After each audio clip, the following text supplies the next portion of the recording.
Yeah, I said it. I don't agree with you. You can cry 2 tears in a bucket. It. Normally I give y'all a skit, but no skit today. Let's get to the point. I don't care about sweet chili, sweet kids, sweet baby is what it's called. Fuck them kids. Look, I don't care really about them, nor do I care about you third eye closed people who don't like the wokeness, you anti-woke people. I just want y'all to know that off rip, that you're just as annoying. You think they're annoying? You're even annoying too. I don't care about none of these parties. Pimps and players! Pimps and players! Welcome to Game Peddlers, the Greens Way. Let's kick this off on a high note, just sitting here saying, look, I like what I like and I don't like what I don't like. When it comes to artistry, if they want to put their message in it, so be it. I'm here for probably another goddamn reason. So with that being said, let's just start out with the positives on a high note. I don't mind the stop motion whatsoever. It's cool with me. And I don't mind when it comes to the design that these people decided to come up with. It reminds me of the show PJs. I'm gonna give you a little history. PJs was a cartoon that came out a while back ago when I was a little whippersnapper, and Eddie Murphy was the star of this show. And let's show a clip real quick of why it reminds me of it. And he looked like the crackhead from PJs.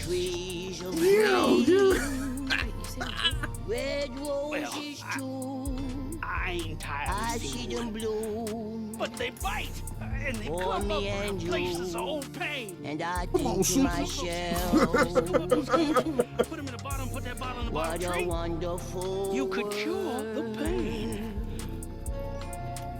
Look, when it comes to the story, I actually enjoyed the story. It's not the best story and it's not the worst story. It's very decent. You know what I'm saying? That's what attracted me. And then running into a couple of characters that you see, like the hunts, those are the little smoky, fiery looking skeletons that you fight the entire goddamn time. Lent's character who turns into a bird is also an actual character from something.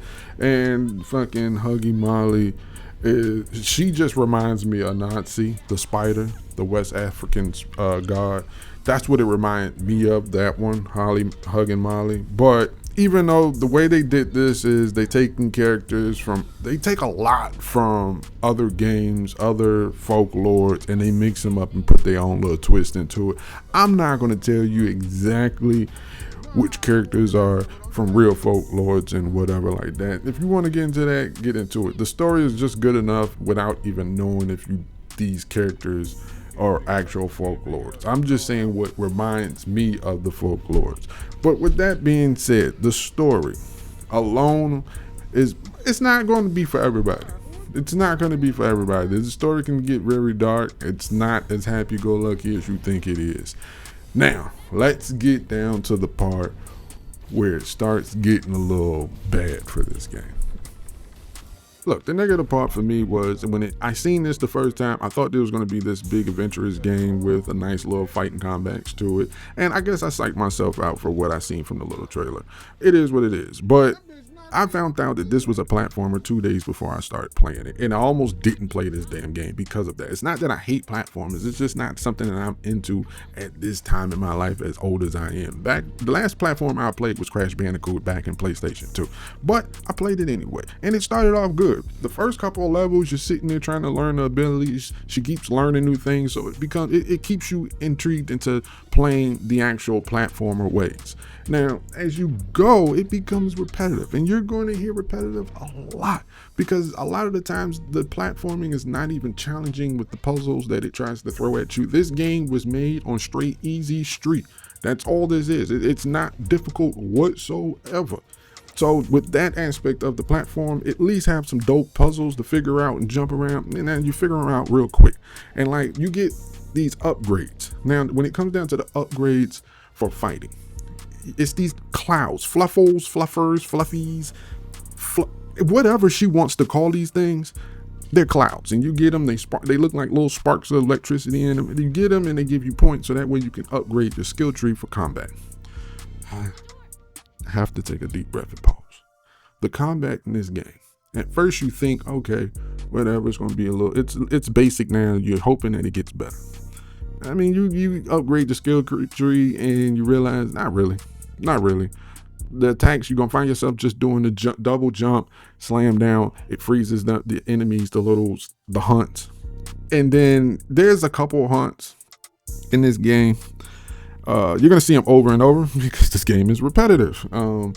I think you get like 1, 2, 3, 4, 5. I think it's about 5, no, maybe 5 or 6 different hunts, and that's it.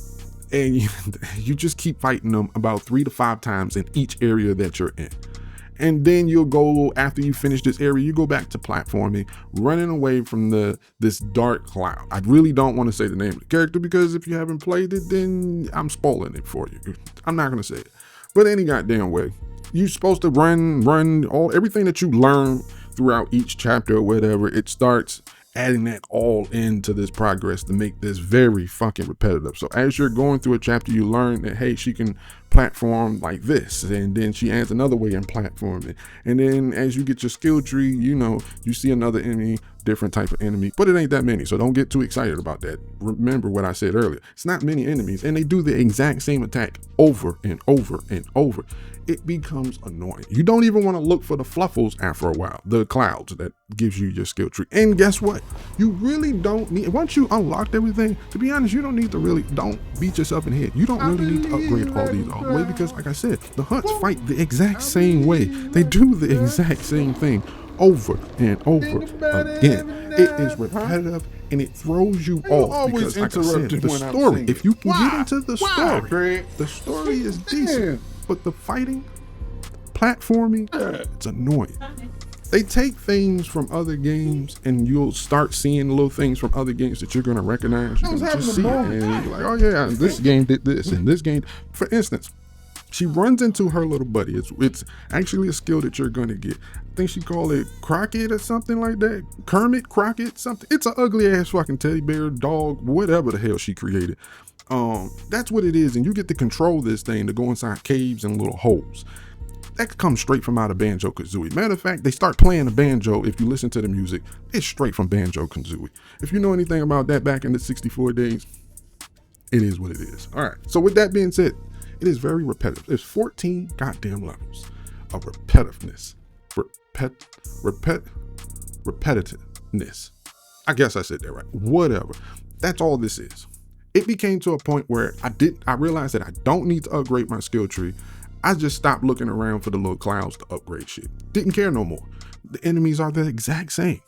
And when it came to the story, that's the only part that I looked around for a little circle so you can interact with it and she'll start talking about the character that you're facing because you're in their land and their territory. Other than that, after a while, when I got to chapter 11 or whatever, chapter 12.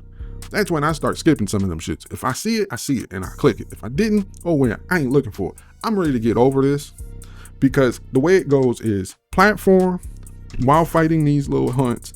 And you do this about 3, 4, after you do about 3 to 5 hunt areas, then you get to this black cloud chase you.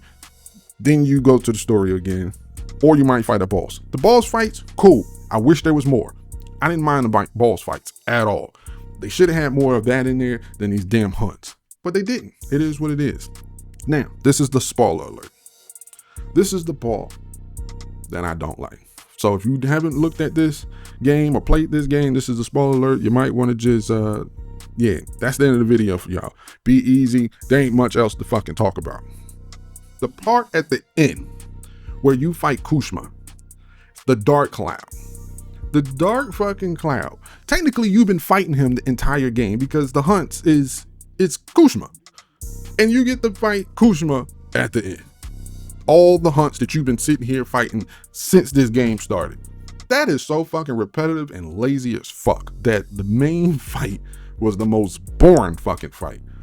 Like I said, by then, it was just like, it is what it is. That's where the story falls the fuck off for me, is right when you know about Kushma, and I can't believe how repetitive this was. I can't really recommend this game to anybody at all. It's definitely not something that I'm coming back to. It was definitely an experience that, I don't know. I enjoyed the story though, but it still don't make up that the mechanics of this game was ass. And I don't know what else to say. It's not the worst game I ever played, because I've seen some fucking worse games and played some bad games where it's just hit X on the screen hit triangle, circle, whatever your controller is, and that's it. You're watching a movie. I probably would have preferred that they just turned this into one of those type of games than just throwing in this platformer and all this repetitiveness, fighting the same weak ass fucking hunts and monsters the entire time to find out that you've been fighting Kushma the entire time, the final boss. Man, I really don't got nothing else to say about this, to be honest. You know what I'm saying? I play games for fucking entertainment, from whatever, it's the story or the fighting, or it's something about it. And I guess if it wasn't for the story within the first 2-3 chapters, I would have quit. But I always got to see it through. Once I start something, I have a hard time not seeing it through. I got to see it through, my boy. But this is your boy Green, and I'm out. Y'all be easy. I holla.